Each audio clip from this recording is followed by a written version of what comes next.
আসসালামু আলাইকুম প্রিয় বন্ধুরা, কীভাবে আমি লোগোতে কাজ করতেছি আপনার দেখাচ্ছি। যেমন মেশিন 21 সিট আছে,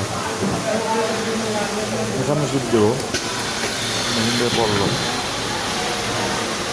তারপর 10 সেকেন্ড পর মেশিনে লোগোটা হয়ে গেল। তারপর এটা উল্টে ফেললাম, তারপর আবার টিপ দিলাম 10 সেকেন্ড,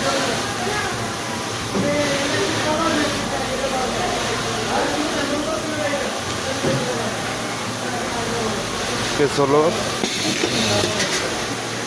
না, উড়ে গেল, সবগুলো হয়ে গেল।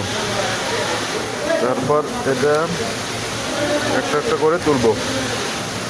কেমন হয়েছে বন্ধুরা, সবাই বলবেন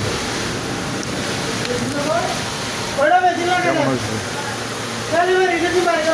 বাসপুরো সব